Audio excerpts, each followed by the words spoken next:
All right, Rockfin, waiting on you.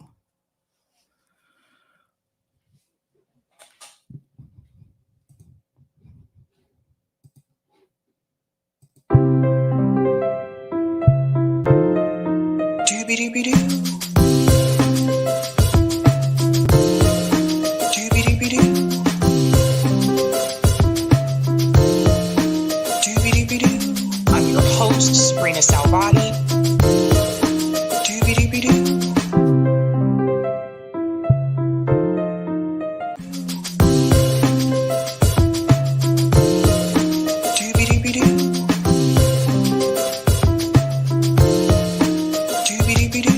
I'm your host, Sabrina Salvati.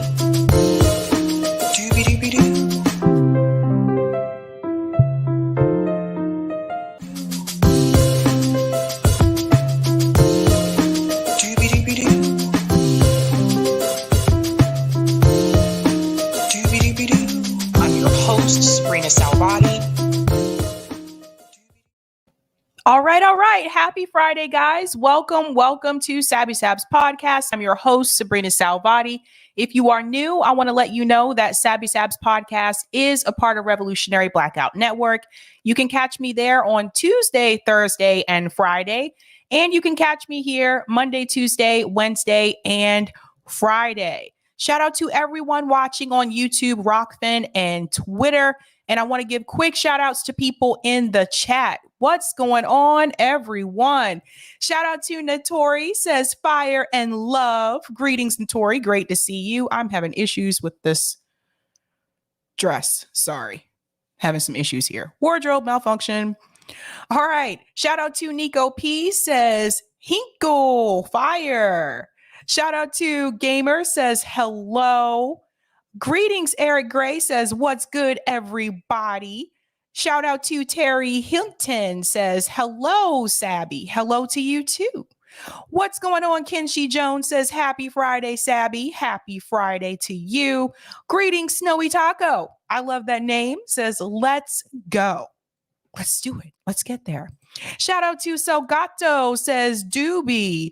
Greetings, the Debate Me channel, says Sabby with exclamation points. Shout out to Laura, says Doobie Doobie Doo. Greetings, Where a Pilgrim, says hey, everybody. What's going on? The X Collective says greetings and peace. I like that name too. Shout out to Yasmin, says hey, Sabby fam. What's going on, Democracy? Doobie doo. Greetings, Janice, says hi, all. Shout out. Oh man, this thing jumped again. Okay. Shout out Brenda V, says hi, Sabby. And greetings, Eric T. Red, who's a Sabby member, says hey there, lefty friends. What is going on, guys? I want to give a quick shout out to everyone who is a Sabby patron. Let's go ahead and do that. Thank you guys so much for your support. I really do appreciate it. If you're interested and you want to be a Sabby patron, I have 5 categories: members, Sabby, Sabsters, Sabinators, and Ultimate. All of their names are listed here, and you can also see their names scrolling across the bottom of the screen as well. Thank you. Thank you so much, you guys. All right. We have a good show tonight. I'm calling it. Great show tonight, guys. I want to go ahead and get into our thumbnail and show you what we are going to be discussing tonight. Let me share here. Oh, I guess it would help if I actually have it up on the screen. I must have closed that out. I don't know what I did. Huh. This is what happens when you're live. This is what happens when you're live. All right. Sharing my screen. Okay, so tonight we're discussing Jackson Hinkle joined, so he'll be here in a bit. After he's finished with Jimmy, he'll be over here. We have some things to discuss. He has not had good news recently. We're going to talk about that. Also tonight, I'm going to discuss Chris Hedges warns about Bernie Sanders. That's going to be an interesting discussion. That is also going to lead into the call-in segment tonight, which starts at 9:45 p.m. Eastern Standard Time. And I'm also going to discuss Ballot initiative update. What happened in South Dakota and why should we all be concerned? So, can't wait to get into those stories. So, let's go ahead and start with South Dakota. So, I do want to go ahead and explain to you what is going on there. Share this here. South Dakota. South Dakota is a ballot initiative state, just like my state here, Massachusetts. There are other BI states as well. South Dakota had an option for their November ballot to expand Medicaid.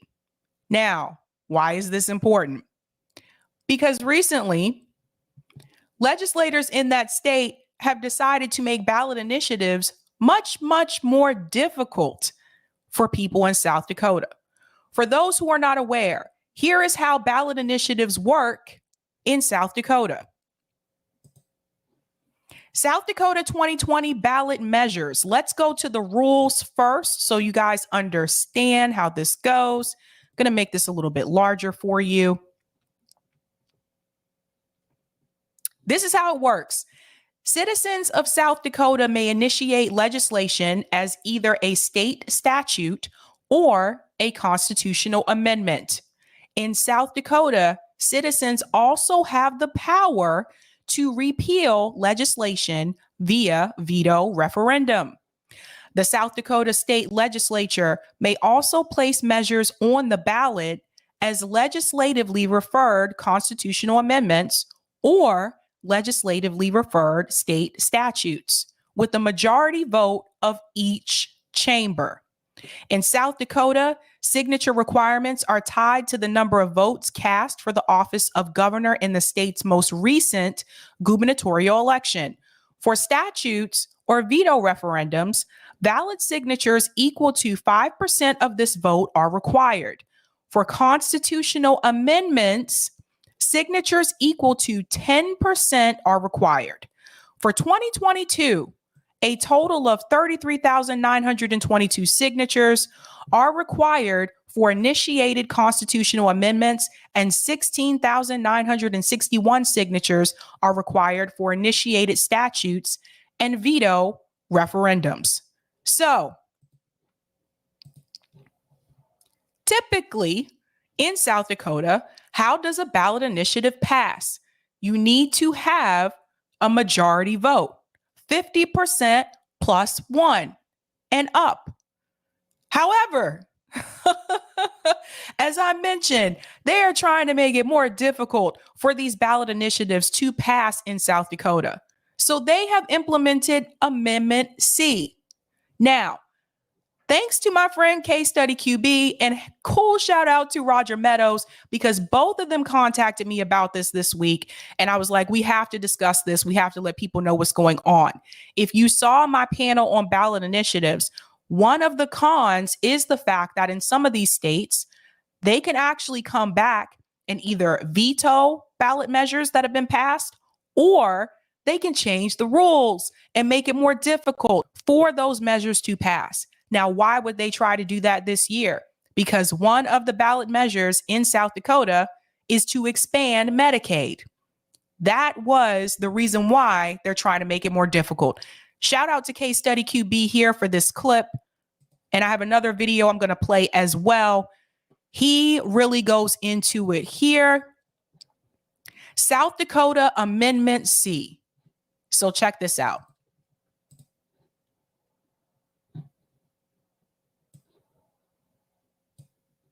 Amendment C, it would make some ballot measures get 60% of the vote to pass instead of 50% plus 1. Now, you might be saying, why would they do that? Well, Republicans wanted to get it on the ballot ahead of a Medicaid expansion ballot measure in November, so it would need to get 60% instead of 50% plus 1. Obviously, a lot of Republicans don't want that ballot measure to pass. This would make this harder to pass.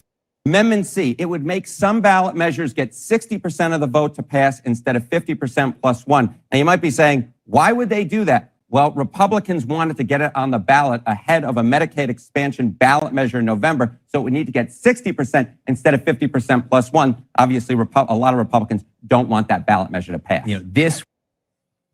Obviously, it's a lot more difficult to get 60% versus 50% plus one. Now, there was actually a video created, which I do want to share with you guys about the dangers of voting yes for Amendment C. So let's go ahead and get into that. And then I'm going to tell you the results of what happened in South Dakota. So here we go.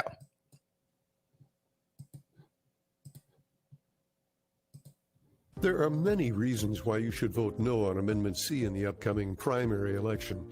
Amendment C would require a 60% yes vote in order to pass nearly all ballot measures. Here are just 7 of those many reasons to vote no. Eric, can we increase the volume on this? But yes, guys, this is one of the things that they can try to do. They can try to make it a little bit more difficult for you. And I just think it's ridiculous. But I'm going to play this for the reasons to explain why you should vote no. Amendment C would require a 60% yes vote in order. Amendment C would require a 60% yes vote in order to pass nearly all ballot measures. Here. By the way, that's for all ballot measures, not just this Medicaid expansion one that's coming up in November. That's for all of them. There are just 7 of those many reasons to vote no. Out-of-state money from radicals is funding Amendment C's attack on majority rule and South Dakota's future well-being. Amendment C will strangle efforts to improve our economy by making it virtually impossible to provide funds for growth. Proponents are telling you that it will only impact very large projects, but this unfortunately is a lie. Any project affecting taxes or fees will need a 60% vote to pass. Even if a majority of voters do vote for one of these measures, it likely will not pass. Notice they said all measures, again, would need 60% to pass. That's not likely. It's not likely that they would get to 60%, and he explains why. 60% threshold will make it virtually impossible, and here's why. Most amendments already fail.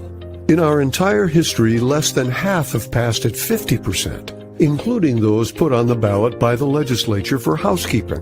At 60%, less than 1 in 4 would have passed. It should be challenging to pass a constitutional amendment, but we don't need to make it any harder. And we certainly don't need to make it nearly impossible. In 2018, we already overwhelmingly voted against raising it to 55%.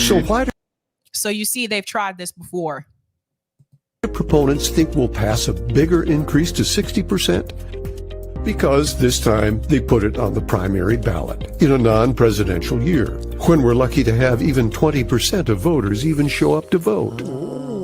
That means as little as 12% of registered voters, a tiny minority, could end up passing this terrible constitutional amendment. And because only one party has many primary races, the turnout won't be representative by nearly 3 to 1. 73% of voters in the past 2 non-presidential primaries were of the same party. Amendment C was forced into the primary election by a powerful few who knew that it would fail again in a general election, just like— Oh dear, by a powerful few. Why am I not surprised? It did in 2018. Amendment C is just another continuing attempt to kill initiated measures in South Dakota. Legislators don't like that power given to South Dakota citizens by our Constitution. Amendment C is devised to leave the power to effect taxes and fees to legislators only, exclusively. To legislatures only, you guys, exclusively. They don't want the citizens to actually have any power. That's why they're trying to make this more difficult. If Amendment C passes, say goodbye to majority rule. Amendment C gives minorities permanent veto power over the will of the majority. If 59.9% of South Dakotans vote for a measure and 40.1% vote against it, the minority wins. Isn't that crazy? In this instance, if this were to pass, the minority vote would actually win. That doesn't make any sense. You see how they try to rig the system? Though a majority support it, the minority rules. This is not democratic. This is not democracy in action. So there are 7 reasons to vote no against Amendment C. Its underhandedness is a betrayal of trust in the people and our Constitution. Vote no on Amendment C. Most importantly, be sure you vote in the upcoming primary election, whether your party has primary candidates or not. Remember. Okay. So, what happened? So I want to show you the results. You know, they really thought that, I guess, people from South Dakota would fall for this. They did not fall for it. And here are the results. South Dakota's constitutional amendment election results. Boom. 67.4% voted no for Amendment C. So it didn't work on the people. 67.4% voted against it. 32.6% voted for it. I question those 32.6%. What the hell were they thinking? So if we go up here to the top, voters will decide whether to increase the level of support needed to pass most voter-initiated referendums to 60% from a majority. The ballot question initiated by Republicans in the state legislature comes ahead of a November referendum on expanding Medicaid in the state.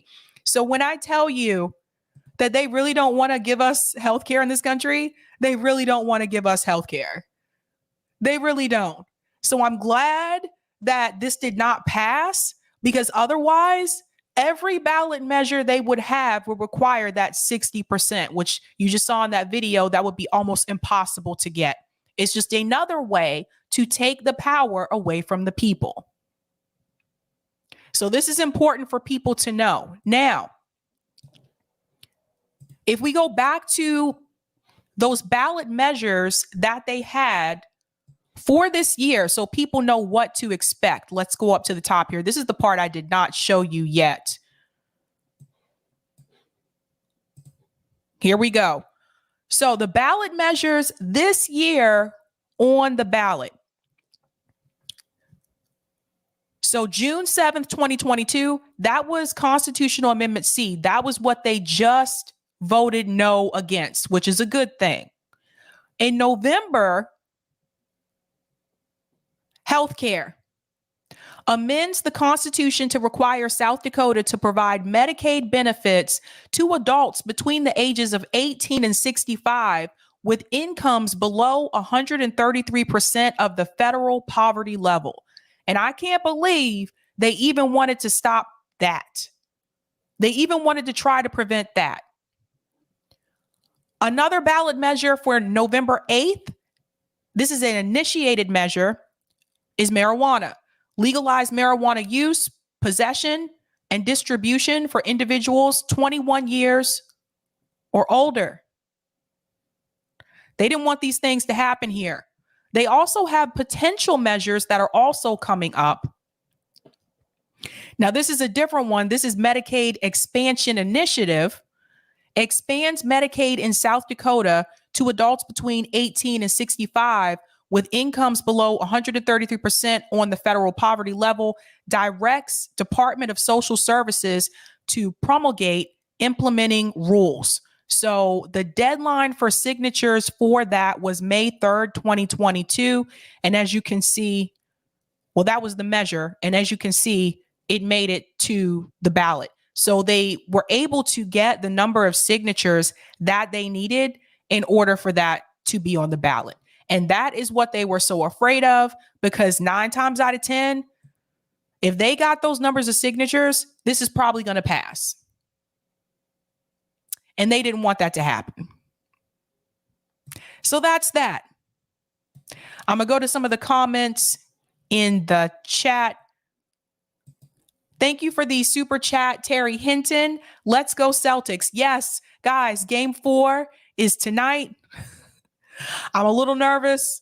I'm glad we won game 3, but game 4 is tonight. Thank you so much for that.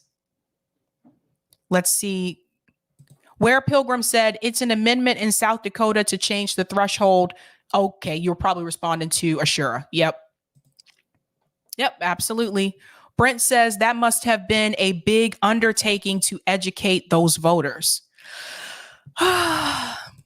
Brenda, the government is willing to give you some health care as long as you stay very poor. Yeah, basically. Basically, that's how it works.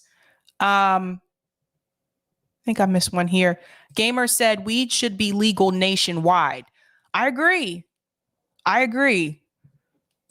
But these are some of the things that people can get done with ballot initiatives. Now, granted, again, not every state is a BI state, and that's part of the problem, right? So some people are going to be left out of this. But the idea is that when these measures pass in those states that do have ballot initiatives, I almost tripped up on words there, that do have ballot initiatives, the idea is that it will put pressure on the states that surround those states. For example, legalizing marijuana. That is something that in Massachusetts, we legalized it here. That put pressure on Connecticut. That put pressure on New York State, New Hampshire. For some reason, New Hampshire still won't do it. I don't know what that's all about. But their motto is live free or die. So there's that. Put pressure on Vermont, put pressure on Maine. Like, that's the idea. That's how it's supposed to work. Thank you for these super chats, Andrew. I think Mike Gravel proposed national ballot initiatives. He was laughed out of the room by the establishment. That's a good point. Thank you for bringing that up, Andrew. All right, Eric, I'll go ahead and take that comment on Rockfin. Doobie-doobie-doo. Thank you so much for the tip on Rockfin, Lady Alex. Sabby, thank you and RBN family for telling it like it is. Thank you so much. I appreciate that. Thank you for that. There was one more. Wait a minute. Where am I? Oh, okay. Sorry. I was looking at two different screens.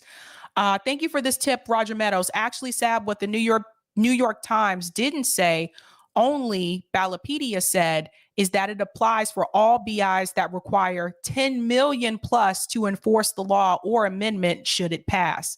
Love the irony that went down in flames by 60% plus. Also, what me and Kira couldn't understand is that how many red states passed Medicaid expansion through BI.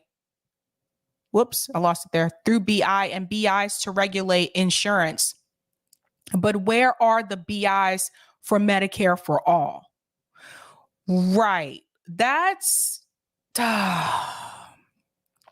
Don't get me started on that one. That's a whole nother show, Roger Meadows. Thanks for this tip as well. Oh, yeah. I read that one. I think I was looking at two different things. Thank you for this tip as well. Here is the way to fix this. Have a BI amendment called the Ask Us First Before Altering the Process for Ballot Initiatives Amendment. If the state legislator wishes to alter in any way the BI process from the way signatures are gathered and how the whole process is regulated, the state legislator must first put a proposal to the voters in a legislative referred state statute asking us exactly what they wish to do. They must spell out clearly their intentions and cannot deviate from what they plan to do. If so, then that law becomes null and void. And actually, there was another one that Roger sent me. I didn't have a time to add it to the VN thing. Eric, sorry. Sorry, I was messaging people. But Roger Meadows sent me this via DM, and I do want to share this because I think this is important for people to know, because this is not the first time that they've really tried to screw over people in South Dakota with these ballot initiatives. So let me pull up here. So Roger was explaining to me that apparently South Dakota residents tried to eliminate big money in elections They passed a ballot initiative in 2016. Then in January of 2017, South Dakota's government repealed it and then took pictures showing their fancy Rolex watches in front of the camera. And I think he gave me could not find you gave me an article here. So that would have been huge, getting money out of politics, right? They stopped that from happening. So let me share this screen here because I do want people to see what Roger is referring to as well. So this was an example where, again, they stepped in. South Dakota GOP uses emergency rules to repeal anti-corruption law. So this was another one. Now, this is 2017. And it says South Dakota Republicans on Thursday repealed a historic anti-corruption law approved by voters in a statewide referendum on Election Day. The measure, which passed with more than 51% backing in November, would have created an independent ethics commission, limited lobbyist gifts to lawmakers, banned officials from joining lobbying firms for 2 years after leaving office, and created so-called democracy vouchers for registered voters to steer toward their preferred candidates. Can you imagine how huge this would have been? Can you imagine how huge this would have been if this would have gone through? They came back. They came back and said, no, no, no, no, no, no, no. But state GOP lawmakers said they didn't think voters knew what they were doing. Imagine that. They didn't think people could think for themselves. What do you know? Governor Dennis Doggard, a Republican, signed the repeal bill on Thursday night in a budget address delivered after the November referendum. He claimed the public had been hoodwinked by scam artists who grossly misrepresented those proposed measures.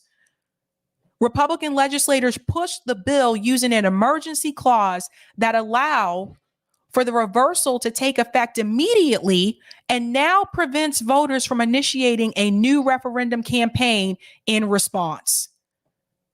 So apparently there was a protest. Protesters packed South Dakota Senate, advances plan to gut anti-corruption act. So here was the protest.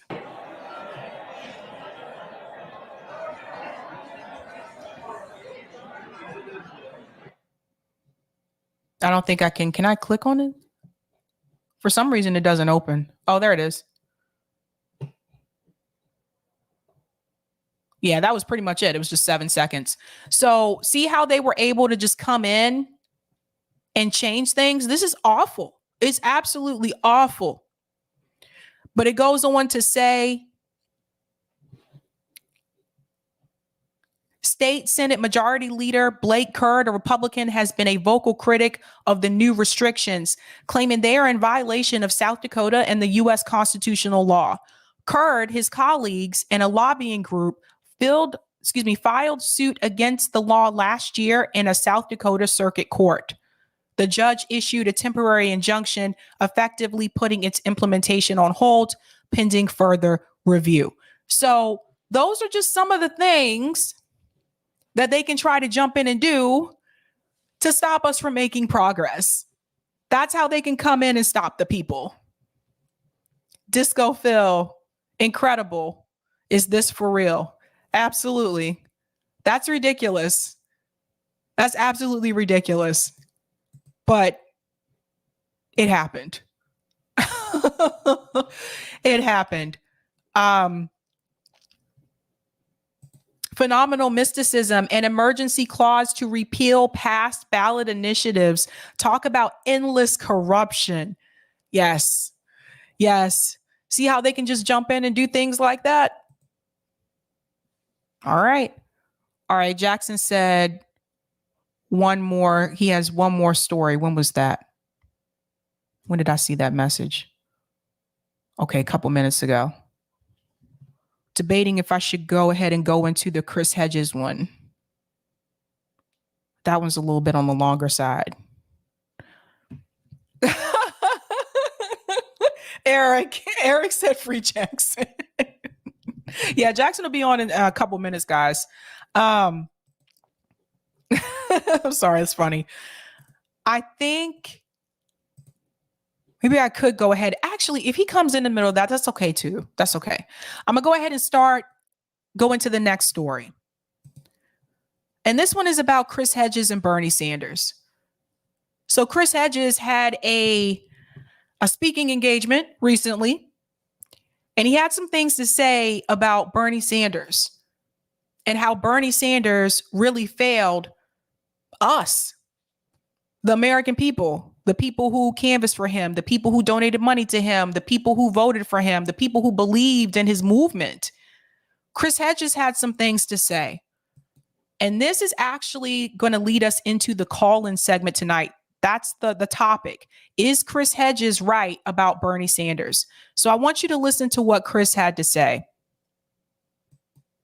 In a sense, Thomas Franks wrote a book, What's the Matter with Kansas, and posited the question, how can people vote against their own interests? I mean, it's a good book, but he's wrong. They're not voting against their own interests. The Democratic Party long ago stopped protecting the interests of working men and women and has been selling them out. And that is becoming incredibly apparent. And my frustration with Sanders is that he has decided to give legitimacy to a party that has been completely complicit. I just want to jump in here for just a second. What Chris Hedges said about voting against your own interests, I've been guilty of using that phrase a lot. I use it a lot on here. I tell people, I'm like, people vote against their own interests. And he mentioned something there that I didn't think about before. When it comes to the Democratic Party, I can't speak for Republicans. I've never been Republican. I don't know. But when it comes to the Democratic Party, they're actually not voting against their own interests because the Democratic Party turned against the working class people years ago.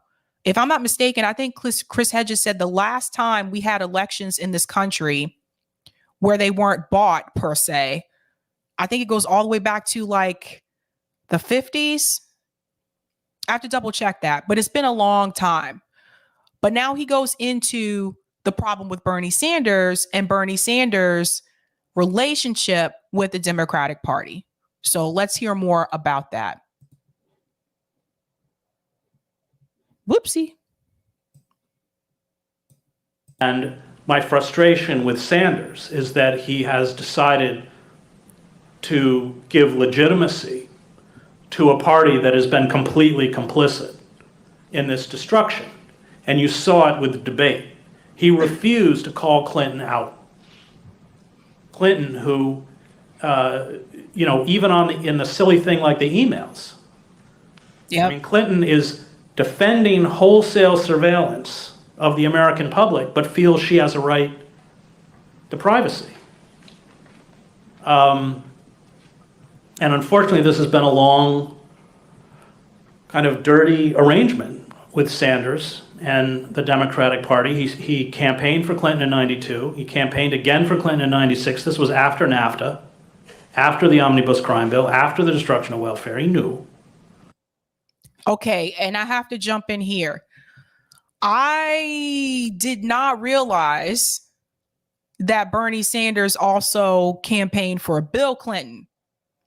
So I want people to know which Clinton he's talking about right now, because I watched this video twice and I was like, well, wait a minute. He's talking about Bill Clinton, 1992.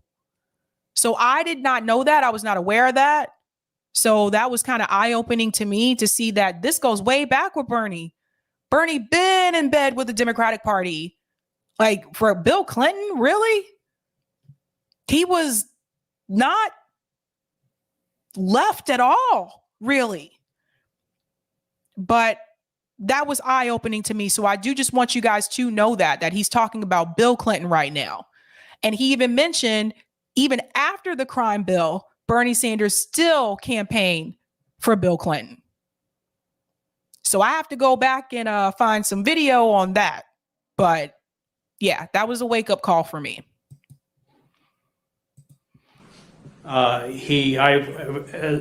worked with Ralph, and on his campaigns. And in 2004, he was calling on Ralph to step down, not to run, and everyone should support Kerry. He has seniority in the Democratic caucus. He's referring to Ralph Nader, just FYI. He has been the major impediment to a third party in Vermont. And the quid pro quo is that the Democrats will not run a serious candidate against him. And so my fear is that, I think he's raised $23 million, that all of this money, all of this passion gets funneled back into that black hole of Democratic politics. The system is completely gamed. Let's talk about that for just a second. I donated a lot of money to Bernie Sanders for 2020, that's for sure. And I did find it somewhat strange that all of a sudden last year and going into this year, I am getting email messages from people that I have never donated to, people I have never voted for, people who are Democrat politicians that I never supported. Why am I getting emails from Nancy Pelosi? Why am I getting text messages from Nancy Pelosi? It was very strange to me. And the first thing I thought was, how in the world did her team get my email address? Because I've never supported them before. And so the only reasoning for this that I could come up with is that somewhere along the way, I believe that Bernie Sanders must have given his email list to the Democratic Party, to the DNC, because I don't understand how else they could have contacted me if I was not on their list before. So that's another example of how he just kind of funnels you back into the Democratic Party. And this is just, my belief, my opinion. We can talk more about it tonight on Call In, but this is one of the things that I've noticed myself. He continues to bring you back into the Democratic Party. Ran twice in a row, lost twice in a row, still told you to do what? To vote for the corporate Democrat candidate. So all that money that Bernie Sanders brought in, where did all that money go? Like after he suspended his campaign, where did all the money go? I wouldn't be surprised if it went into the DNC. So I think the point that I'm trying to make is that if Bernie Sanders was really serious about a revolution, was really serious about a real political movement sweeping this country, or progressive movement sweeping this country, then Bernie Sanders would have never ran as a Democrat the second time around. In 2020, he would have ran as an independent, or he would have ran third party to really shake things up. Bernie Sanders wasn't 100% committed to a revolution. That's the problem. And I think he knew that the Democratic Party was only going to let him go so far, which is interesting because he's not a Democrat, but he caucuses with the Democrats. So they see him as one of them. And I think Bernie Sanders knew that. After 2016, going into 2020, I think Bernie Sanders knew that there were certain limitations that the DNC was going to put on him. So let's go back into the video. Genuine candidate we had in the United States in the Democratic Party was George McGovern, the last real insurgent candidate. And not only did the Democratic establishment destroy him, but they rewrote the rules so that it would never happen again. And since then, these have been coronations. And the Clinton machine is going to make sure there's another coronation, which means that I expect to see Sanders out there campaigning on behalf of Hillary Clinton. And that happened. And the reverberations of that are going to be seismic because it's just one more snuffing out of hope through legitimate change. All of my energy now goes into the building of movements. I was just with these anti-fracking activists in Denver from around the country. Before that, I was with members of the boycott, divestment, and sanction movement, which I support, against Israel. This video, by the way, for those who are wondering, this video was posted June 7th, 2022. And I believe, Eric, didn't you put the date in the chat of when this took place? If not, could you put it again? Just in case people are wondering. And who are trying to take Israel down school by school, church by church, pension fund by pension fund. The struggle to raise the minimum wage, Black Lives Matter, which is a very important movement in the United States, and I know there's a movement of similar against carding here in Toronto. One of the things about all of these movements, they're youth-driven, and they totally get it. So when the established Black leadership, Jesse Jackson, Al Sharpton, came to Ferguson and Baltimore, they were booed out of the city. These people, they totally understand, but they also understand that the system is utterly gamed against them. And, we have to, I write in... Hold on one second. Let's hear that part one more time. I think that's important for people to listen to. Which is a very important movement in the United States, and I know there's a movement of similar against carding here in Toronto. One of the things about all of these movements, they're youth-driven, and they totally get it. So when the established Black leadership, Jesse Jackson, Al Sharpton, came to Ferguson and Baltimore, they were booed out of the city. These people, they totally understand, but they also understand that the system is utterly gamed against them. So there's something I want to add here when he said that these movements are youth driven. Let's focus on that for just a second. Movement in the United States, and I know there's a movement of similar against carding here in Toronto. One of the things about all of these movements, they're youth driven, and they...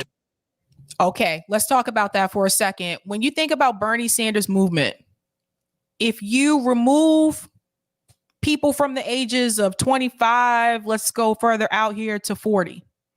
If you remove the college kids, if you remove people who are not in college, who are still ages 18 to 25, does Bernie Sanders still have a movement? Who really drove Bernie Sanders campaigns, 2016 and 2020? Who really drove the movement? It was young people. It was young people. Even when you looked at the polls in reference to voting, Bernie had the younger vote.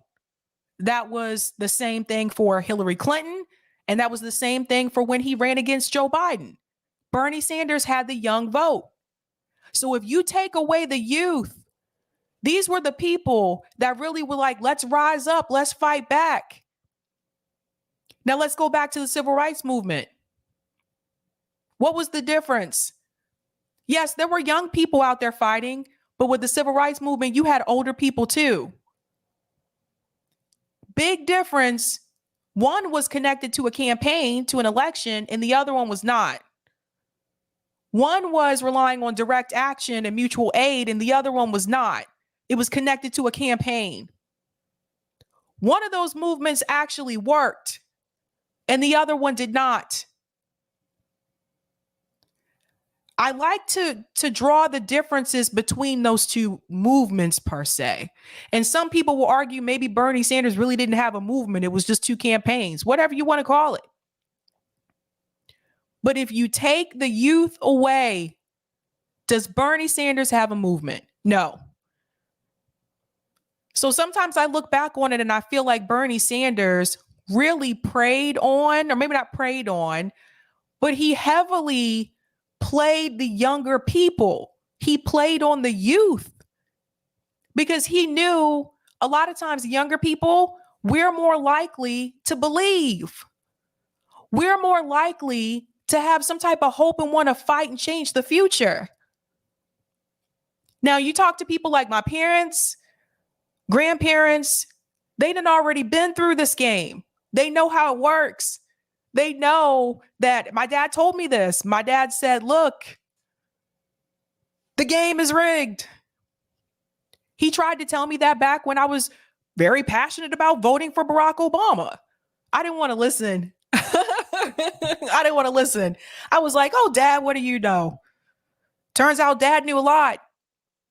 So I think This is incredibly important that people really understand that Bernie Sanders, in a sense, played on the young population in this country to believe in some type of revolutionary change that would be done through the electoral system, which deep down at the end of the day, Bernie Sanders knew that would not happen. And he knew that because he had already been a politician for multiple years and he knew how the system worked. Got a lot of our money, though. Let's go back into the video.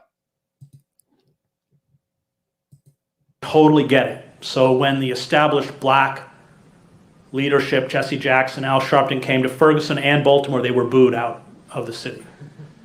These people, they totally understand, but they also understand that the system is utterly gamed against them.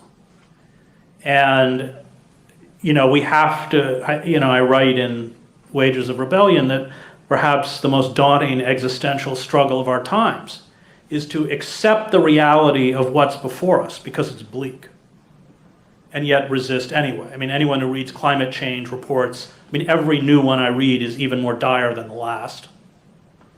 If we stopped all carbon emissions today, we would still have catastrophic effects of climate change. And the latest reports are saying, everybody had assumed that there would be a linear progression to climate change, i.e., every year would get a little hotter, and they said that's probably wrong, that it will be a non-linear breakdown, so that entire systems will begin, ecological systems, Gulf streams and everything will begin to fall apart, which, by the way, mirrors how societies break down. So you have the facade of the superstructure, and that facade appears solid, but internally the structure itself is decaying and rotting, so that when it comes down in a kind of dizzying spiral.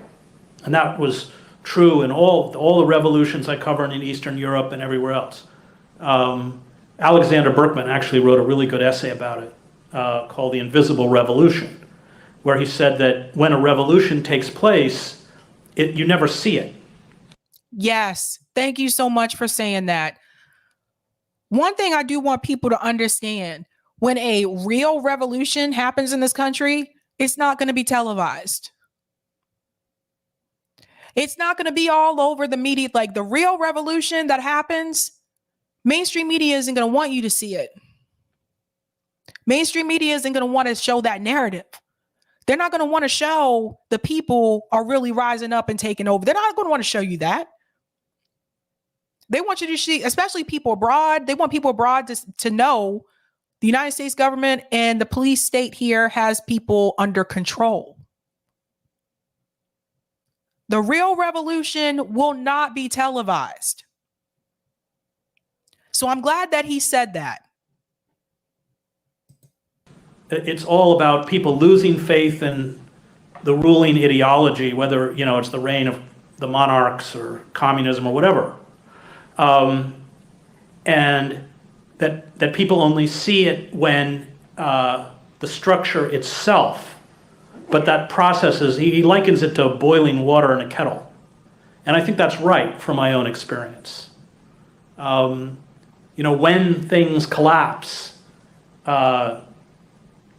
and what it is that triggers the collapse, it's all kind of mysterious. I think a lot of the great writers on revolution, Bakunin, even Lenin and others have noted this. Lenin, 6 weeks before the Russian Revolution, got up and gave a speech in Switzerland and said, well, those of us who are old will never see revolution in our, next thing you know, he's being ferried courtesy of the Kaiser on a German train to St. Petersburg. So you can't tell what's coming. It's always the ruling class that determines the configuration of revolt. But the longer the ruling elites remain obtuse, the longer the ruling elites not only refuse to respond, but actually extract more and more blood and marrow from the society in the name of austerity, the more they make inevitable blowback.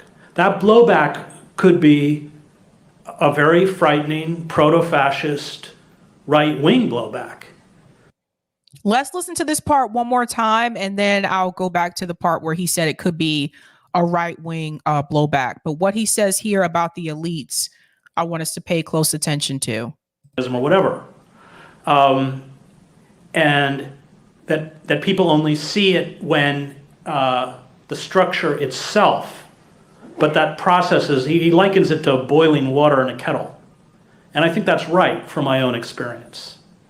When things collapse, and what it is that triggers the collapse, it's all kind of mysterious. I think a lot of the great writers on revolution, Bakunin, even Lenin and others have noted this. Lenin, 6 weeks before the Russian Revolution, got up and gave a speech in Switzerland and said, well, those of us who are old will never see revolution in our, next thing you know, he's being ferried courtesy of the Kaiser on a German train to St. Petersburg. So you can't tell what's coming. It's always the ruling class that determines the configuration of that part right there.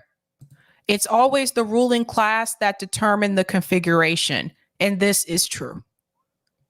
People wonder why I focus so much on we need to pay attention to the wealthy. We need to pay attention to the billionaires. Why I focus so much on the class system, because they're the ones that call the shots and make the decisions. Now, let's just talk about what just happened a couple of days ago, right? We just talked about the Bilderberg meeting in DC, Bilderberg 2022.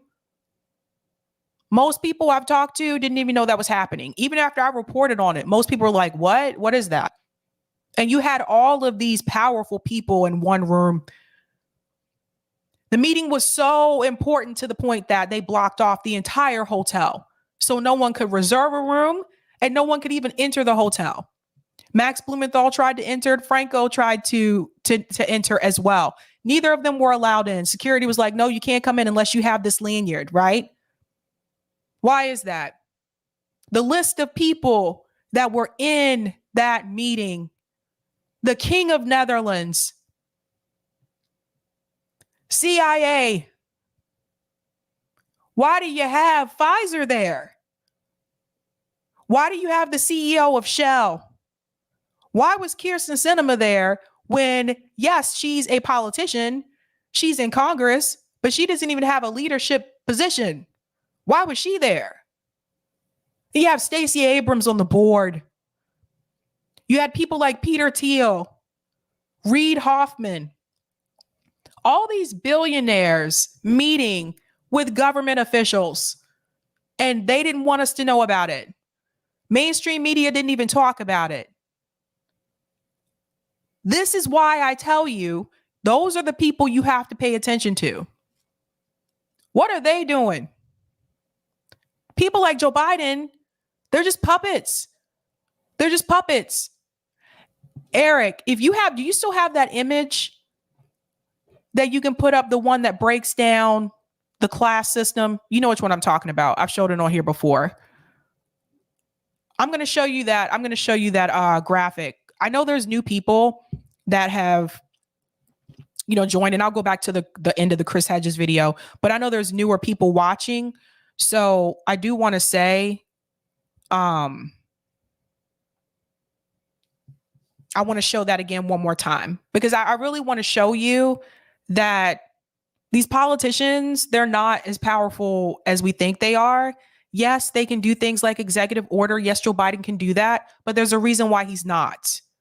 So let me go ahead and share that here. Let's take a look at this. Some of you may have seen this before. Some of you may have not.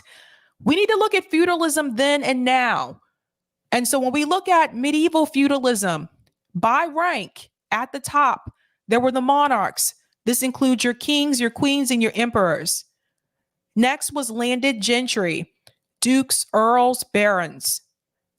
After them, clergy, archbishops, priests. Next, royal ministers, chancellors, constables, sheriffs. After that, merchants, traders, explorers, East India Co. Next, vassals, tenant farmers, military officers. And at the bottom, everyone else, peasants, laborers, conscripts. Now let's look at corporate feudism. Let's go into today. At the very top, you have the central bankers. This includes the Federal Reserve, the Bank of Japan, ECB. Next, the big bankers, JP Morgan, Goldman Sachs, Lloyd's. Next, the corporate elite, Fortune 500 and multinationals. After corporate elite, elected officials, presidents, MPs, representatives. After elected officials, top bureaucrats, commissioners, secretaries, judges. After bureaucrats, top professionals, doctors, entertainers, clergy. And right here at the bottom, everyone else, workers, students, soldiers. Most of us sit right here where it says everyone else. Now, let's go up here where it says elected officials. If you will notice, presidents, they're in the middle. They're not at the top. They're not at the bottom. They're in the middle. And the corporate elite and the big bankers and the central bankers are above your elected officials, which means who is really in charge? It's not Joe Biden. It's not Kamala Harris. It's the banks. It's the corporations. All of these are above your elected officials. I think that's really important for people to see, and it's really important for people to know. Now, let's go back to that video.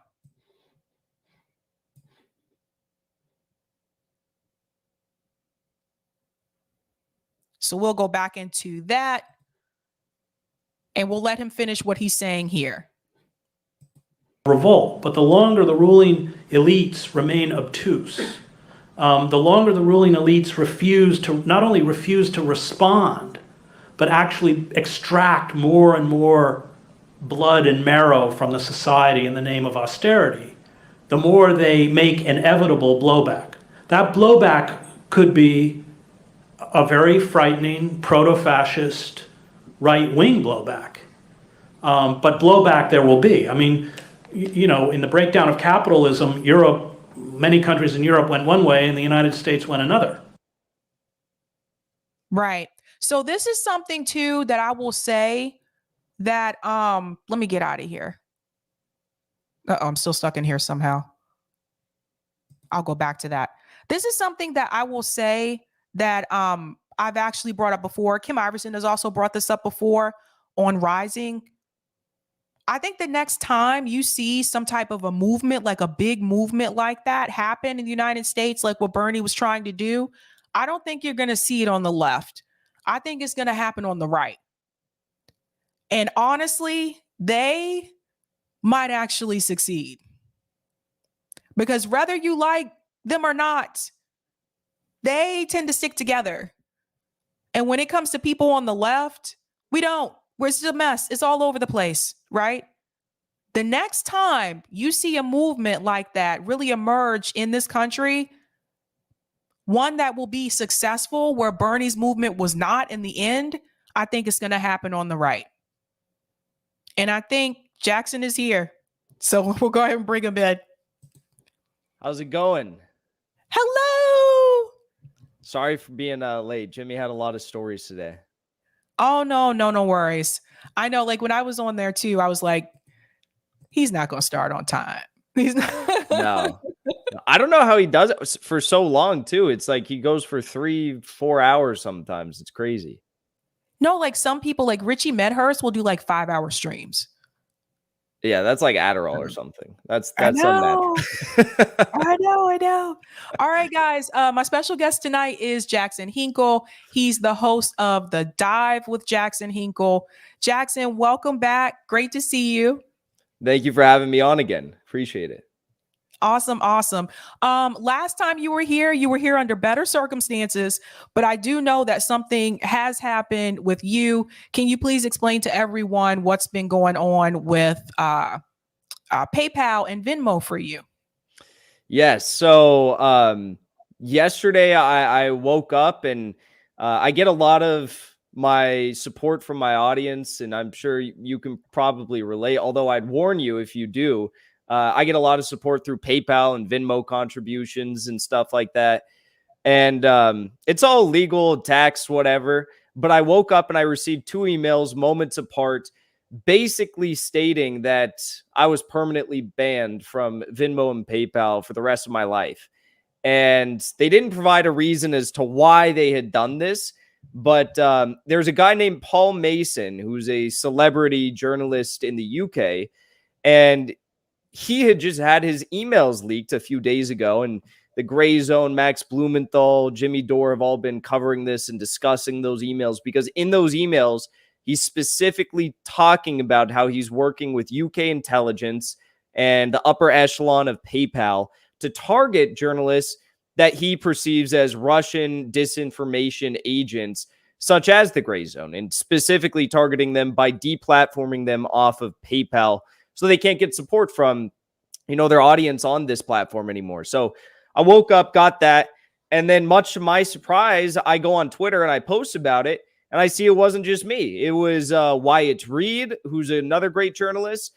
We know Consortium News has been taken off of PayPal. We know that Alex McLeod, I think his name is Alan McLeod, something like that. Mint Press News as well. So they're coming after all of us, and I think these are just the initial, warning shots, because what's to come is obviously the full removal and full deplatforming, as this celebrity journalist puts it, the relentless deplatforming of us from all social media platforms. Yes, no, I agree. I do want to share what you posted here. So I saw this on Twitter, and I don't really stay on Twitter that long. I'll post and I'll skim and hop off. I'm one of those people. But I saw this and I stopped in my tracks and I was like, wait a minute, what? So I saw this here. You said, I have been arbitrarily banned from PayPal and Venmo. This is an attack on my free speech and journalism. And I saw you put 2 screenshots here. This is just so vague. You can't use PayPal anymore. What? I know. I look, I live in LA and I've got a lot of friends. We're all, around 20 something years old. We don't have cash. We most of the kids lose their credit cards or their debit cards every other week. So we just all use Venmo and PayPal. And now I'm I literally just can't, even for personal use, I can't use this. If I'm going out to dinner with friends and someone wants to PayPal me or something, they can't do it. I can't use it for personal or business use anymore. So I have to tell people something about PayPal. I mentioned this a couple of days ago. I'm going to say it again too. We've had issues with PayPal with Tour for the Poor, where people will donate money and then they will hold the money. So then Rome can't withdraw it to get the items that are needed for Tour for the Poor. But I also see you also had this issue with Venmo as well. And what kills me about this is they don't go into detail as what the issue is. Mm-hmm. Mm-hmm. Yeah, no, I emailed them back, but I'm not expecting a response. And that's how it always is. Yeah, they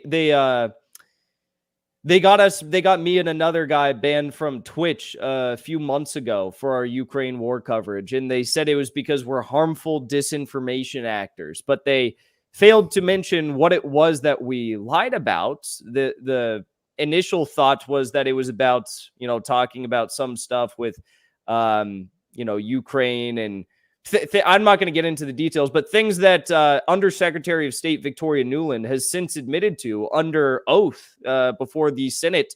She's discussed the validity of the things that we were accused of being misinformation actors for. So these people will never stand up for their ideas. They'll never, come on our shows and talk with us about these things. Aaron Mate invited Paul Mason onto his show Pushback to talk with him because he was going after Aaron Mate.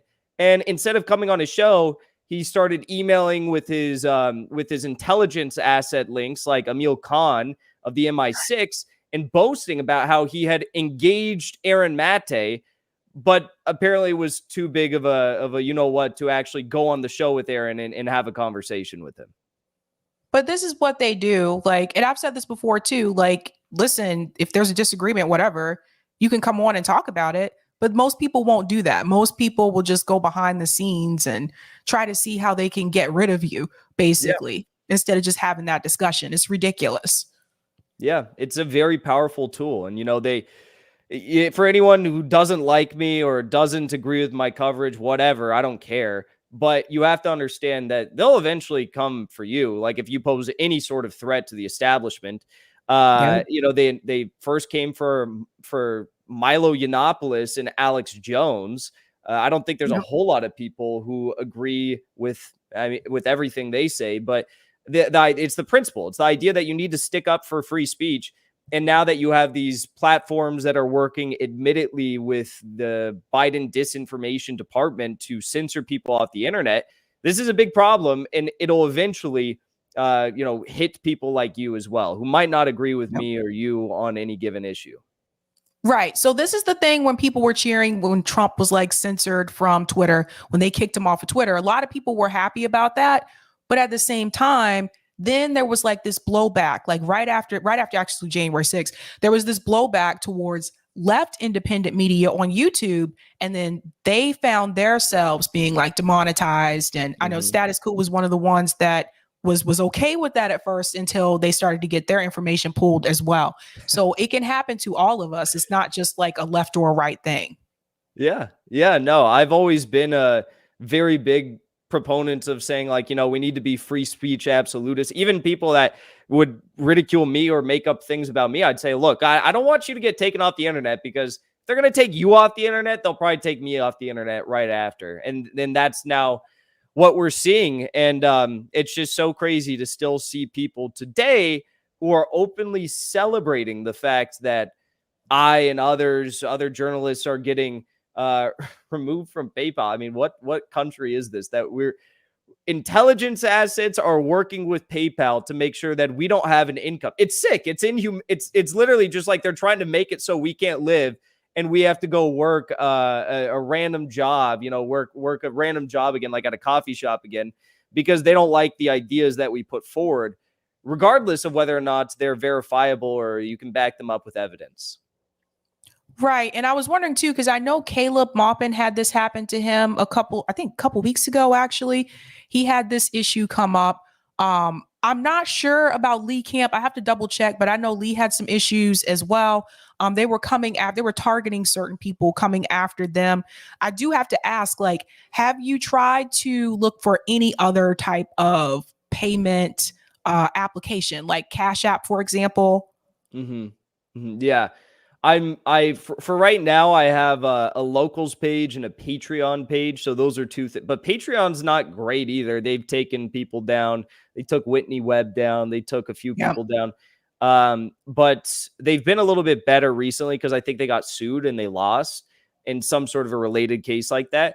But I'm going to be the past day I've been very busy, but people have put up forward a lot of recommendations maybe you should look into as well. They say crypto, which I don't know anything about crypto, but they say crypto is like you can donate and you're protected there.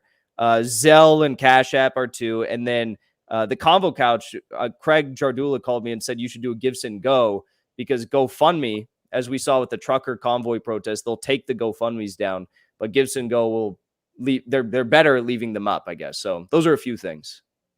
Okay. Yeah, those are good to know, because like I don't know. I don't trust a lot of these. I just don't trust a lot of these systems. Like they can just come back one day and just say, okay, that's it. You're not on here anymore. And not even give like a legitimate reason. It's just absolutely ridiculous. Yeah. It's the world we live in now, though, and it is uniquely American. I mean, we really don't see this in a lot of other places, at least like in the Eastern world. Like it, you look at things like RuTube, which is like a Russian version of YouTube. They just let people go up there and post whatever they want. It's not like they say, oh, if you have certain ideas, we're going to take you down. At least for now. We'll see what happens in the future as the platform expands. But, it really does show just how tight of a grip that these intelligence communities have on our platforms here in the United States, and that there is an illusion of free speech. People think there is that, but there really isn't. And, we have to rely on the hope that maybe a corrupt technocratic billionaire like Elon Musk is going to solve the problem, when I don't think that's going to happen. It's so insane. The other thing I'll say is, like, for anyone who thinks that this isn't happening, I mean, first of all, we have evidence, we have proof, we have emails that have been leaked that show this is happening, and they've confirmed those emails. But also, just do a thought experiment. If you have intelligence assets in the United States who are creating YouTube channels and influencing YouTube channels and Twitter, bot campaigns in like Cuba and Nicaragua and Venezuela and Somalia and Myanmar and Mozambique, all these random countries with like a fraction of the population we have here, why do you think they wouldn't be doing it in the belly of the beast in their own country to control dissent? Of course they are. No, I agree. Salty Granny has a question for you. Thank you for the super chat, Salty Granny. Jackson, did you look into parallel economy through Rumble? No, not yet. Not yet. Okay, thank you for that, Salty Granny. So you've been doing a lot of like great work on like Ukraine and Russia. Like, honestly, like I remember it was a couple weeks ago, I could have sworn you were at like 4,000, excuse me, not 4,000, I'm taking you way back now, 40,000 subscribers. And then I turned around and I was like, holy shit. I was like, Jackson Hinkle has over 100,000 subs now. Like, that was so fast. Yeah, no, it's blown my mind. But I think that's why they're coming after me now too. It's like they're trying to go after the people that are breaking through.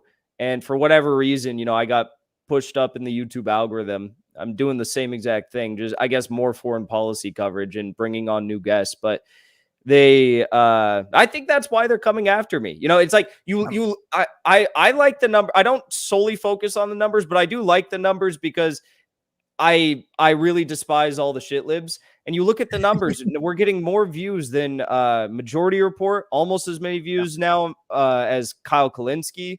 And live stream viewers, I'm sometimes doubling the Young Turks. They have like 5.5 million subscribers. So I just think it's pretty incredible. And that's probably also why that they're targeting me now and what's to come. I'm pretty much probably just the canary in the coal mine. I think that because I've blown up, they're starting to do this, but soon it will be everyone. And if you say the wrong thing, even on Twitter, I'm sure they'll be like, oh, no more PayPal for you. No, I agree. And one of the things I noticed too, in reference to like Russia and Ukraine, there's not a lot of people talking about it. Like in reference to like, I would say, well, left independent media, there's not a lot of people talking about it. I do know over on RBN, like Nick, like he's had 3 Ukraine streams like taken down. I know like really? They took down, I think 1 or 2 of your streams. And then like, I think you streamed on a weekend and they took down like 1 or 2 of them. And then you couldn't live stream or something for a couple of days. Could you talk a little bit about that? Yeah, so what they did was, that was such a weird story. So they took down 3 of my videos and they gave me a strike on YouTube, which meant I couldn't stream, post, do anything on YouTube for 7 days. I appealed the decision and they re-uploaded 2 of the videos, but they left 1 video down and said, this one still violates our community guidelines, so we're leaving it down and you still have a strike and you can't do anything for 7 days. I was like, well, that sucks. So then the next morning, I re-appealed the appeal decision. And apparently there must have just been someone else who was working at the YouTube community guidelines like team that morning. And they approved the video and said it was fine to be up. So I think if anything, that just shows how flawed of a system it is that you can have 2 different people on different shifts at Google or YouTube, whatever, and they will tell you different things about whether or not your content is acceptable. And I mean, look, that's a quarter of your monthly income. If you can't stream for 7 days, that hurts a person, So it's such a flawed system.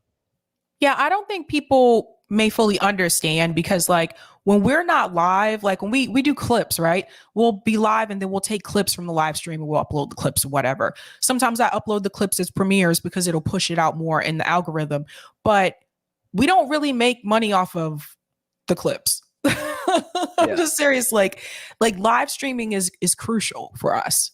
Yeah. Most of the clips get demonetized too. It's like I've seen them now. They give me more followers and stuff, but like the live streams get demonetized. It's really, you're right. It's mostly like super chats, and that's why when we say it's like people supporting the show, it keeps the show going. It's the only thing that keeps the work going. It is true because YouTube has pretty much done everything to the extent they can without deplatforming us completely to make sure that we can't make a buck off of them. But they're still making money. They're still probably running ads on our stuff, and it's just how it works. Where do you see things going in reference to left independent media? Because I feel like it's been all over the place the past couple of months. We've been talking about it a little bit over at RBN. People have come on here and talked about it, and I just feel like it's all over the place, like especially in reference to electoral politics. Yeah. Well, I think the broader question is like, where do we see the left movement in the United States going? I mean, right now you have certain members of the Republican Party that are more left when it comes to foreign policy issues than any Democrat, not just a few Democrats, like any Democrat. The squad was supposed to be our saving grace. Yeah. What they're voting for the $40 billion in weapons to Nazis in Ukraine. You know, it's like, you can't make this stuff up. So when that's the state of the left in the United States, and you have even left groups like, you know, PSL or the CPUSA, like the DSA, these groups, and they are supposed to be the most far left, and now they are parroting this, hyper woke culture nonsense and like defending Taylor Lorenz, and they're defending Ukraine. It's like there really is no left in the United States, with the exception of what we think of, I guess, as like the online left. That's really it.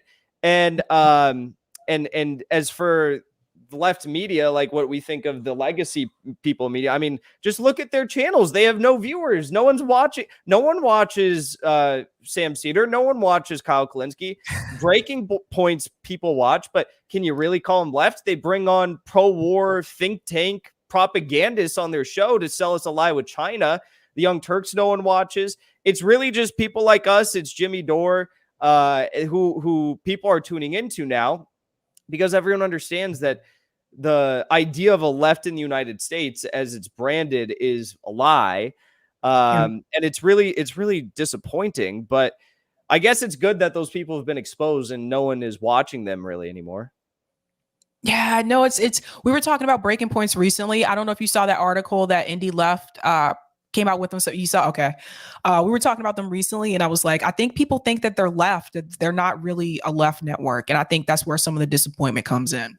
No, yeah. They're what I always look at is like, where are you on the issues that matter most? You know, right. And sure, they're better than most on most issues, but when it comes to the true litmus test issues, like, what do you think about China? Well, Sagar and Jetty is no different than John Bolton, Nancy Pelosi, or AOC when it comes to China. He's not. He's probably worse than them. And I mean, they have the Hudson Institute. They have these this new political think tank, anti-China think tank that funds their podcast, the Realignment, with Marshall Kozloff and Sagar and Jetty. When it comes to Russia and Ukraine, I mean, it could pretty much just be Rachel Maddow that they put in their spots and nothing would change. It's incredible to see that they've been able to still maintain the audience that they have, despite what they say about the most important issues. Hopefully people start waking up to it. People kind of, I think, started to wake up to it a little bit during COVID when they did that smear segment on what was his name? Doctor, what, I forget his name, but the doctor Malone? was talking about, Malone. Yeah. And they did the segment about how his science is unfactual, no evidence backing it, but they didn't provide any evidence to debunk his claims. So I think that was the first time people really started to wake up to it. And then they brought on Jacob Hellberg from CSIS, which is a anti-China DC-based think tank. And it was like, what are you guys doing? And hopefully now people are starting to wake up to them. But I feel like it's always something new. You know, if it's not the Young Turks, it's Sam Cedar. If it's not Sam Cedar, it's Kyle Kalinske. If it's not Kyle Kalinske, it's Breaking Points. Well, recently, have you seen this this race that's happening in New York City? And there's a DSA progressive candidate that was already in the race, and Nomiki decided to jump into the race. So now they're splitting the progressive vote. Isn't that exactly what she chastised Jimmy Dore for and all of us for doing during Force the Vote? She said that we were splitting the left. She said that we were unwarrantedly criticizing the left, and we were creating an artificial division. I mean, it's just, I can't be surprised given her history. I mean, she is a truly sinister individual. As we all know, she was training local jihadists in Libya to foment a coup against Muammar Gaddafi, a violent coup. She's an absolutely abhorrent individual. She stole campaign funds for her boyfriend's personal use, which I'm sure she was probably, you know, given a few of those bucks. She's a terrible person. And it was just so weird because, yeah, like you said, DSA, AOC, AOC, by the way, Nomiki Konst did PR for AOC for a while. So I don't know if they had a falling out. I can't imagine it would be that difficult to have a falling out with Nomiki Konst or AOC. So the fact that they probably did have a falling out. They're both terrible. And now that she's endorsing her opponent, I think the whole thing is just funny and a perfect, it's the epitome of the state of the so-called left right now in the United States. No, well said. I think that one of the biggest mistakes I think that the squad members decided to do, other than the way that they vote, is that they decided not to go onto independent media anymore. And I think that was a big mistake. Yeah. Yeah. I mean, look at Ro Khanna. He was able to maintain his masquerade of being a real progressive or more of a progressive for a while, just because he would entertain the idea of going on our shows, going on, well, he never came on my show, but he'd go on Jimmy Dore, he'd go on Rising, he'd go on these shows. And, well, the last time he did anything was when he went on kind of without consent. He went on the Gray Zone, and Max Blumenthal approached him, interviewed him, and exposed him for his support of the Nazis in Ukraine. So I think that'll probably be the last time he goes on any independent left news show. And you're right, though. It does keep people in check. It does keep people, focused, because we are the grassroots. We are the base. And if you can't take the heat, then you're probably selling out. I hear you. I hear you. All right, Jackson, who's your next debate? Who do you want to debate next? Well, Ryan Grimm was supposed to debate me. Well, he said he wanted to have a talk with me, I guess. He didn't want to, I don't know. It felt very weird saying that, this old man saying he wanted to have a talk with me. But this is what he sent me in response. He said, so I said, yes, let's have a debate. And he said, yeah, let's talk. And I said, good. And then he since, stopped replying to me. But before he stopped replying to me, he sent me this message. He said, very weird. We had stopped talking, and then he sent me this. Also, tell Jimmy Dore I said hi. I was at a 4-day fish festival, which apparently Fish is some band. He said, I was at a 4-day fish festival, recently reconnecting with my psychedelic roots and realizing I don't want all this toxicity in my life. Been meaning to reach out to him, but I haven't gotten to it yet. I don't mind fighting, but I want it to mean something. Want to fight for a purpose, not just for the sake of fighting. So if that is if that's a look inside Ryan Grimm's mind right now, I don't think he'll be I don't think he'll be taking up the task of debating me anytime soon. I mean, I don't even really know what that means, but it was a very weird message. And now that he's refused to debate me, I feel like I should say that. Yeah. Time out. You had me at Fish. Ryan Grimm listens to Fish. Do you know who Fish is, Jackson? No, but apparently a good band to get in touch with your psychedelic roots while listening to. Oh my God. Fish is like a jam, like one of those jam bands. It's something like when I was in undergrad, like it was more of a college thing. Like a lot of college like would go see Fish and stuff like that. Think like Dave Matthews Band, but more trippy. Okay. It's, Yeah. it's Okay. kind of, Okay. So yeah, if it's more trippy than Dave Matthews Band, then yes, it is a perfect band to get in touch with your psychedelic roots on. I just can't imagine him listening to that kind of music. I So can't I'm just imagine him doing mushrooms oh my God. or whatever he did. I don't know. Oh man, this is crazy. This is okay, wow. Yeah. Yeah, I think people just maybe he's just tired of like all the fighting and stuff like that, but I'm sorry, but like He's when you tired of the constantly fighting, but he's the fucking liar, and he's the one who still goes out and posts fake videos of people, and he's the one who starts these claims by lying as the Washington bureau chief for The Intercept and former co-host, whatever, of Rising. And he puts out these lies about major geopolitical events, and he manufactures consent for progressives to support the idea of sending $54 billion over to Ukraine. But then when someone challenges him on it, then he pleads the fifth and says, stop with the fighting, stop with the infighting. You're hurting my feelings. No, you're the guy who started this by making these outrageous lies and claims. No, it's true. He always comes out to smear people. And like it's weird. Like he followed me on Twitter too. And I was like, dude, you like smeared my whole group. Like, like what is happening with you? This is from a kid. Sabby Sabs, please ask Jackson how he prepares for his debates. Dude is killing the game. Thank you. I usually don't do anything for 3 days prior to a debate, and I take notes. Like I have for each debate I do, if it's like a big debate I usually have like 20 pages of notes. And that's usually I reference them while I'm I usually have them pretty much memorized, but I'll reference them while I'm debating. So if you see me read something, it's from my notes that I prepare, because I feel like it's important to be able to back up. Everyone goes into debates and they just say these most outrageous things, and all you have to do is have the evidence at hand or the quote at hand or the whatever at hand to debunk them. And then I have it all right there because I have like 20 pages of notes. So that's what I usually do. But really who I'd like to debate next, because Ryan Grimm, as I said, is a no-go, I'd love to debate Sauger and Jetty. I think that'd be so fun. Fun. Because he thinks we should go to war over semiconductor production capabilities in Taiwan. I happen to think that's a bad idea. And I would love to debate him about U.S.-China relations, because he thinks that we should be, antagonistic. I think we should be working with China.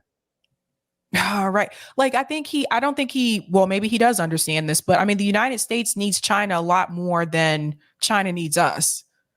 Yeah. I'm sorry, but we don't really produce anything in this country anymore. Yeah. No, 100%. 100%. They 6 years ago was when China's economy, in terms of like physical commodities, their production capabilities passed ours like 6 years ago, right? And their total GDP is about to pass us.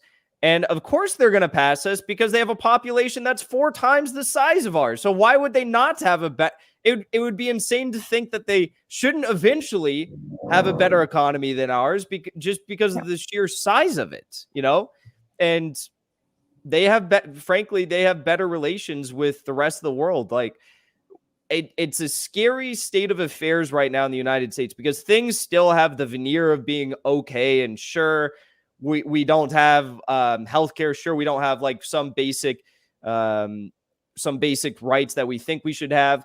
And sure, they're stripping us of our free speech and our privacy rights, but it is still much better than it is going to be over the next 30 years. And I'm actually very worried when things begin to break down. It's going to be very bad for us here because we just don't produce anything. We don't produce anything. No. I mean, look at all, like, there's a baby formula shortage. Like, I mean, there's so many things. We depend on other countries for so many things, so many products in this country. And I don't think people really realize it until you look into it. But what is really made here anymore? Yeah. Yeah, no, and who would want to work with the United States? We like Russia and China shouldn't want to work with us, and I don't think they do want to work with us. That's why they're kind of like, well, it is what it is. I guess we don't have to work with the EU anymore, and they're probably happy working with China and Central Asian, Southern Asian countries, and Pakistan and India. They've established when it comes to China. The 4 biggest trade partnerships that China has in the Asia Pacific, we're not involved in any of them because those countries, frankly, don't want to work with us because we lord over the countries that we do business with as we treat them as like empire projects, vassal states. No one wants to work with us. China, Russia, like their leadership or not, whatever. I have many problems with both countries and their leaderships, but I'm not Chinese. I'm not Russian. They do a good job, though, of working with smaller countries in ways that will benefit those economies while simultaneously benefiting their own economy. And that's something the U.S. could take notes on, I think. Well said. Well said. All right, Jackson, before you go, one more question, because this is the story that I'm leading into a call-in. Are you on call-in? I should be. I'm not, though. I'm not. Okay. The discussion we're talking about on call-in tonight is Chris Hedges right about Bernie Sanders? And so what Chris Hedges has said is that Bernie Sanders basically killed his movement when he decided to continue running through the Democratic Party after 2016 instead of walking away from that and starting a third party movement. So I want to get your take on that. Yeah, 100%. The number one thing that all these people, all these intelligence assets, all the Democratic hacks fear is a prominent third party. And Bernie Sanders went right along with everything they could ever hope for. I mean, he had millions of people that were donating to his campaign, turning out to his rallies. The number one thing he could have done is brought in the people who were co-opted in some way or another by the Democratic Party, people like Jeff Weaver, and putting them at the top of his campaign and saying, no, we're going to continue running as a Democrat. Yes, we're going to continue endorsing Clinton, Biden, whatever. That's why I strongly support the idea. Jimmy's been talking a lot about it. He's been thinking a lot about it.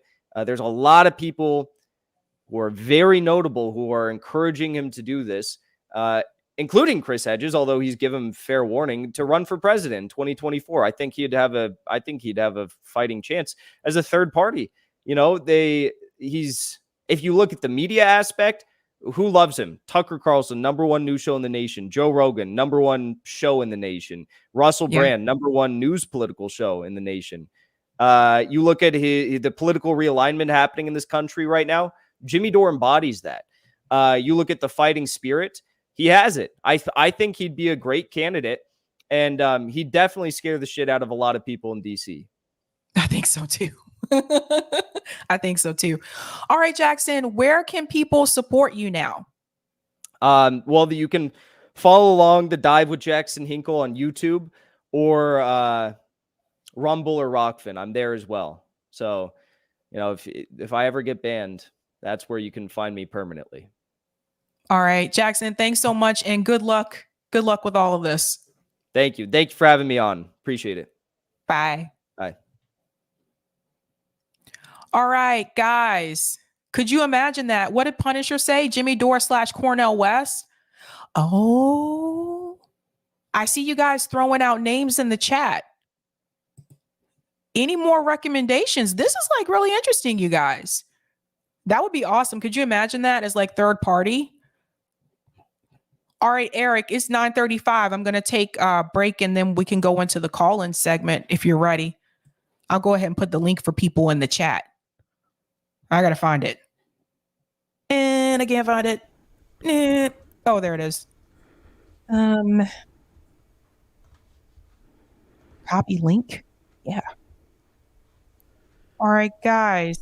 There is the link for the call-in room.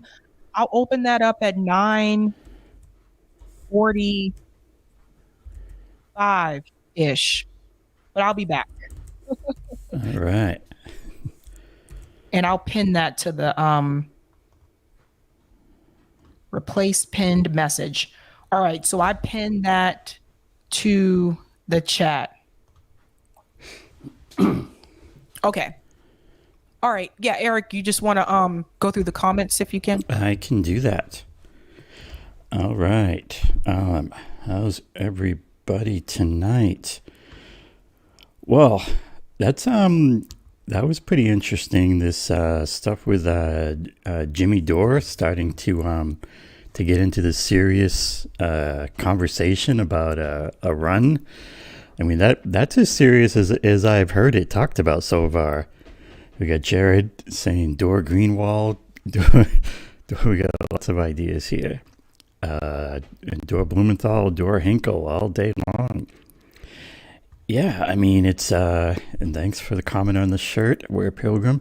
Yeah, it's you get a lot of excitement around a Bernie run. Bernie stuffed Bernie Brownie. All right, let's see what we got in some of these chats here.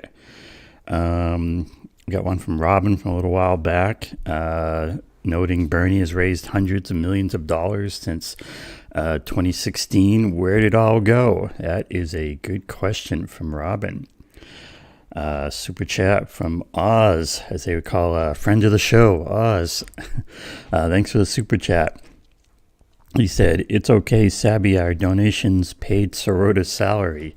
I think that's talking about the Bernie donations. We had one from Leroy, socialist faces in high places being accommodating to capitalism. Sad to see. Let's see what else we got for super chats in here. One from Disco Phil.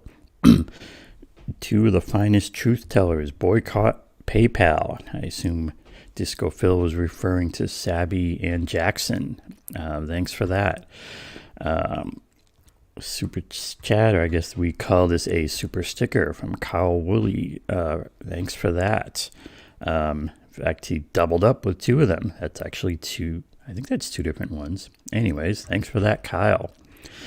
Yeah, we had from Nick asking. Actually, I'll save this one. We'll see if Sabby will tell us what she's drinking tonight when she comes back.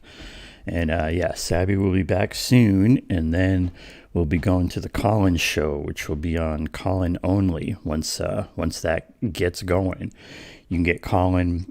You can get Colin going on your app, or you can hit the link and get it going on your computer browser as well. And this super chat from Roger Meadows. Rockfin, before you go.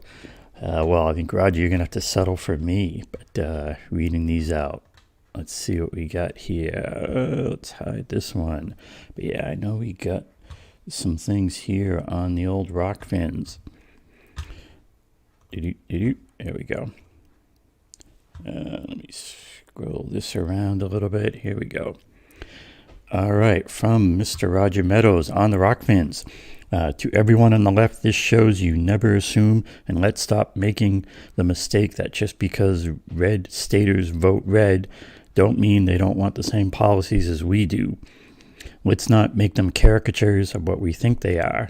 Again, this reinforces my point as to why parties need to go, as they cause division among us. Thanks for that, and for this paid comment on the Rockmans from Roger as well. Now I understand what Gil Scott-Heron meant when he said the revolution will not be televised. U.S. presidents who were around during the Haitian Revolution were informed about it and made sure our enslaved ancestors didn't know about it. They tried to put a lid on the Russian Revolution. Also, bad Bernie, bad, turning your back on your movement, playing us like Obama. That is, and you are not progressive. That is, and you are not progressive, I think is what Roger was saying there. Thanks for those, Mr. Roger Meadows on the Rockfins. Yeah, there's this whole concept of a progressive Democrat, which I think doesn't exist anymore. I think those are just inherently compatible, and there's just no such thing as a progressive Democrat. because there's just too much money involved. I mean, it's just not happening. We got also from Jared, Jimmy Dore, Sabby Sabs 2024. Well, there's a concept for you. One thing with Jackson Hinkle and the way he blew up, I remember the first night of the Russian incursion into Ukraine, and Jackson was on air and watching the reports, and I remember that, and I have to wonder if that kind of helped him take off as well. It's just starting there. But yeah, it's definitely, hearing things on his show that you're not hearing elsewhere, and people have flocked to it. And similarly with Jimmy Dore and our Sabby Sabs, because they're just unique places to hear and see unique things.